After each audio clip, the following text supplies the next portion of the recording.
Hello, what's up, Kansas City? You're here with Cascade Media. What's up, Kansas City? Watching The Real with Tennille show. I have a very special guest today, Chev-Dev, and I am so honored that he is here with us. He is doing some amazing things, and he's going to tell us a little bit about them.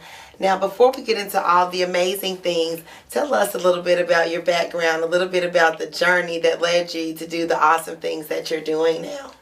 I would have to say, just the journey started with just for one the love of music. You know what I'm saying? As a kid, trying to be a rapper in the 4th grade. You know, everybody starts in the 4th grade, right? But just until growing up and being a teenager, when we start actually putting money into it, you know, I got with a local record label, and me and my brothers got with a record label. We dropped the album in 98, 99, and 2001. So that's where it all started. From that, you want to be as real as possible when you're doing street music. You know what I'm saying? I'm from the hood. I'm a street dude. So just living a certain lifestyle and rapping about it, it kind of goes hand in hand. But what it does, you know, what rappers don't tell you is that there's consequences to all that. Now, You know? tell our audience about either basically going to jail or going to college. How did that come about, and what was that whole process? Well, like I'm saying, living that life, there was a lot of stuff that we did, and by the grace of God, because of God's plan, I never had to face any of those consequences, and I smartened up before having to face those consequences. Great. So at the point of the enlightenment, I would say, it was like, hey, you can keep doing this, and you can get the consequences that's coming to you, or you can, you know, exercise the grace that God has given you, and you can do something else. Now, at this point in my life, I'm not even into God. It's like, I'm a street dude, but I've recognized, like, I need to make some changes. So it was just a decision that I had to make. Like, I can stay here and go back to the 55th on the corner, you know what I mean? Or I can do something else. So I had seen a commercial for radio broadcasting, and at the time we were so into the music that we wanted to try to get on radio. And it was like no DJs. There was so many politics. It's like, man, they got a commercial to be a radio broadcasting DJ. I can play my own music. So I made the call, and a guy by the name of Thomas Burns, he's the first male that ever really spoke to me like he cared. You know what I'm saying? So he said, man, you gotta make a choice. And he says, I tell you what, if you're interested, you fill out this paperwork, you get to Minneapolis, I'll make sure that you have somewhere to stay, and you have somewhere to, you know, and you get in school and you have some food. How awesome. So at that point, I had some drugs, some paraphernalia that I really let go for cheap, like real cheap, just to get a bus ticket and some money. To go to college. And it's not a thing that I sat down with all my partners and my homeboys and the label and said, yo, I'm about to leave. It was just a personal decision that I had to make. And the next day I was gone, you know. And did he honor his word? Yeah. When I got up there, he put me in a hotel for 2 days while my financial aid and everything went through. And then he got me to the dorm, and it was so different in street life. He put me in the dorm, and I was sharing a 2-bedroom apartment with just some guys. One dude was a Star Wars fanatic, you know what I'm saying? Another dude they was just weirdos, basically, you know what I'm saying? Like, I'm not used to it. I'm used to street guys, but you scare me though. They don't scare me, but you scare me, you know what I'm saying? But it was cool. And so he dropped me off. He says, man, you need to get acquainted with some of the people around here. And the school was 3 miles away. He said, you need to get acquainted and you need to get to school tomorrow.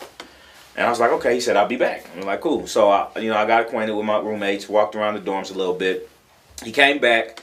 He had a loaf of bread, a carton of eggs, a 6-pack of Roman noodles, and his wife, she made homemade jelly.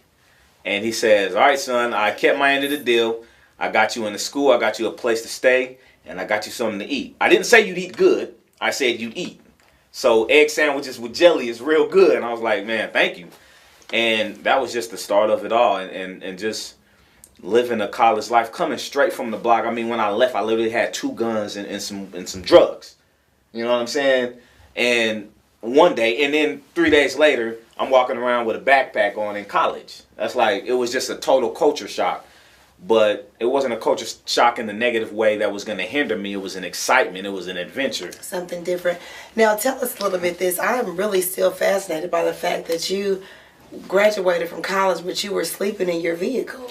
I mean, yeah, I mean, and it's so crazy because everybody has a success story that you sleeping in your vehicle. And when I used to hear that, I'm like, nah, you had somewhere to sleep. Like, maybe you slept one night or 2 nights in your car. But not 3, 4, 5, 6 months. I was literally sleeping in my car 4.5 months. Like, every now and then, you know, And something else I think, viewers, that is so fascinating, he actually had a job at certain points during this time. So he actually was working and still sleeping in his car and still going to school. well, what it was, you know, when I met my child's mother up there, and when that didn't work out, then I was homeless because I had messed up my situation at the dorms. Because since I'm a street dude, I said I have a street mentality, and you say something wrong or you act like you want to get busy, we going to get busy. So I was banned from any more dorms, you know what I mean? Wow. And then the situation with my child's mother messed up, and it was like, now I could cop out and do what I know to do and travel, 400 miles and go back to KC, but be faced with the consequences that I was facing when I left. Mm-hmm. Or I can just tough it out. And when I say tough it out, KC, I'm talking about at this time, Minneapolis, Minnesota had 90 days in a row of below zero weather. That means every day for 90 days, for 3 months, every temperature was below zero. So I fill up my Chevy tank, $40, and I used to sleep with my car on just so the heat can blow. Like every night. And I get up at 5 a.m., I go into the school, and I wash up in the sink. My trunk was full of clothes, so, you know what I'm saying, it was like I used to smell them, see which ones didn't smell, you know what I'm saying, whichever ones don't smell the worst, I'm going to put them on, you know what I'm saying? So I just did what I had to do, you know what I'm saying? It was a lot of nights. I ain't gonna say I toughed it out. It was a lot of crying. It was a lot of consoling with moms on the phone and my brothers and my sister in Cali. It was a lot of talking on the phone. So people basically encouraged you to stick it out because they knew that you were working toward a goal. Yeah, and so a year after I got an internship at Clint Channel, Minneapolis. Okay. So that internship turned into the job you're talking about. But the reason you can have a job and still be homeless is because when you're dealing with radio, especially corporate radio, if you work 30 hours and over, you're full time, which means they got to give you benefits and everything. So I was capped at 29 hours. So they didn't have to give you benefits. So they didn't have to give you benefits, but at $10 an hour, that's only $600 every 2 weeks. Right. Now Minneapolis is a very expensive place to live. So yes, indeed. Not only that, when they check your credit for apartments. So it just wasn't easy. Like down here, you $400. Here's your deposit. You move in. So that's why I was homeless. So when you hear those homeless stories, like my opinion of homeless stories is way different now, of course. Okay. You know what I'm saying? You want to hear something crazy? I've been thinking about this like for the last 6 months, but today is April 14th. No, April today is 15th, April 16th? the 16th. 16th. I'm sorry, 16th. 10 years ago today, I'd be waking up. What time is it? I'd probably be going to lunch, going to my car, sitting in my car right now. At 10 years ago PM. today. Because I got out of school. We went on lunch at 11:45. Come back at 1. I'd probably be sitting in my car right now. 10 years ago today.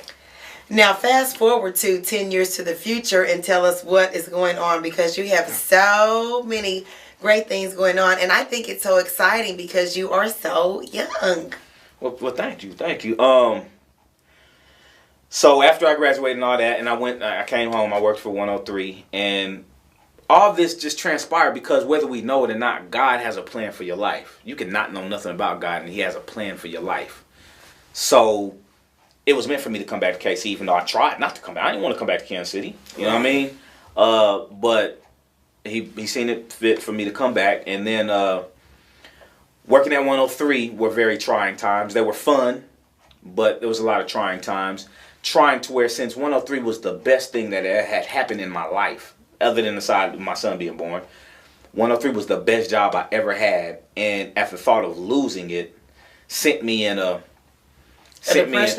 a depression, just a wanting to hold on. Okay. And what we know of what unbelievers know about God is He's Santa Claus. Like, oh Lord, please don't let me lose this job. Is where I was coming from. I know you, God. Well, if you God, let me keep the job. When He may say, my plan is for you to lose this job because I have something better up ahead. Exactly. Okay. So it all started with Lord, please don't let me lose this job. Lord, please don't let me lose this job. The pressure kept mounting up, mounting up, mounting up. Then it went, I'm so stressed, Lord, just have your way, because I can't deal with it. Because somebody's going to get smacked up or something. Just have your way, Lord. And then that's all the Lord wants. You know what I'm saying? That's me submitting. Lord, whatever you want to happen, it's happened. So on August 8th, 2008, I got fired. And the Lord had worked on me so tough in that time that the day I got fired, I wasn't as distraught as I thought I was going to be 6 months before then. I mean, me and my son went bowling on the day I got fired. You know what I'm saying? So that's because he instilled the peace in me. And at that point, from me being up here in the eyes of man because of where I was, and from me coming down here, I didn't feel like much. You know what I'm saying? So, but I knew I was a lot to the Lord. So I said, you know what, Lord, I need to feel like I'm something again. So I gave myself to the Lord. He sat me down for a whole year, and almost to the day, August 17th of 2009, I got hired at Intercom Radio. And that's 610 Sports and KNBC. I was board operator for them. I worked there for 2 years. But through that time, the Lord gave me a vision. He says, man, I know what you're into. You're into the music. You're into the entertainment, the media, the magazines. You can still do that. I just want you to do it for me. So here's your assignment. I want you to twist all that around for me, because I had a brand. I had a brand there. My brand then was called I Got Next, because I felt I was the next. I got next at being the next full-time DJ. I got next at being the big rapper. I got next at being the biggest entrepreneur. I had a radio show, had a magazine. That was my brand. Excellent. So he says, I like that in you. I want you to keep that drive. I just want you to put it for me. So after he sat me down and deposited the spirit in me and gave me the spirit, and he started to stir the spirit, and he gave me the vision for Concrete Truth Media. Okay. Concrete Truth Media started out as a radio show, because with me wanting to promote rap, there's some hard Christian rap, but don't nobody know about it. Exactly. So let's start promoting it through magazine, through concerts, and through my radio show. So I did the magazine. I didn't have a home for radio. I was on KKFI at the time.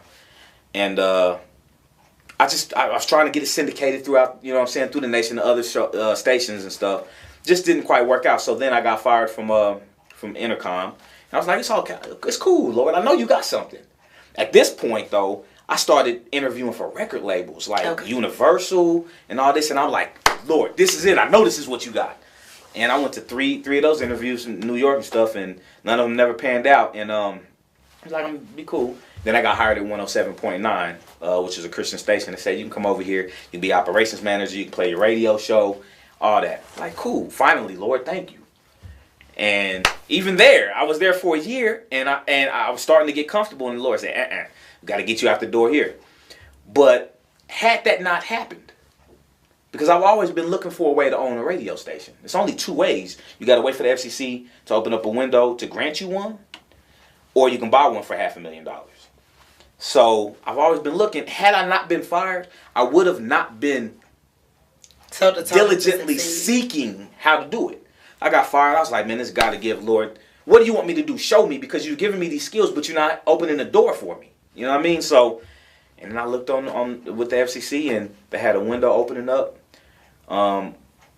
You know, for 14 days, and it's, you know, companies apply for a radio station, and that was that. So in the midst of waiting for that, because that was a journey, I had been shooting videos with a partner of mine, and he was just on fire for the Lord. He said, man, I don't know nothing about the business.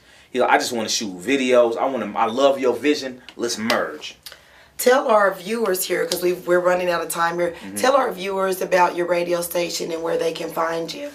My radio station is called is Praise 95. It's KCPZ 95.3 right here in Kansas City. And you can go to praise95fm.com and you can check us out there. And praise God, we've been up for about a month now, and we're doing a lot, you know. Praise God, like I said, Concrete Truth Community Network owns the radio station. Concrete Truth Studios, we're shooting a movie right now. Concrete Truth Media, we do live performances, and we're about to start doing a magazine again. So I heard that someone spectacular is going to be doing a morning show on your show. Tell me a little bit about that, or is it too soon? No, it's cool. Actually, okay. The official launch date is April 21st, which is Monday. Okay. But it's been on the station for the last 8 days. I've been testing it out, making sure I tweak it. So if you've been listening, you've been hearing inconsistencies and starts and stops. That's because we're testing. But yeah, she's already on. Miss Yolanda Adams, she has a morning show from 5 a.m. to 9 a.m. p.m. and this is her 40th city.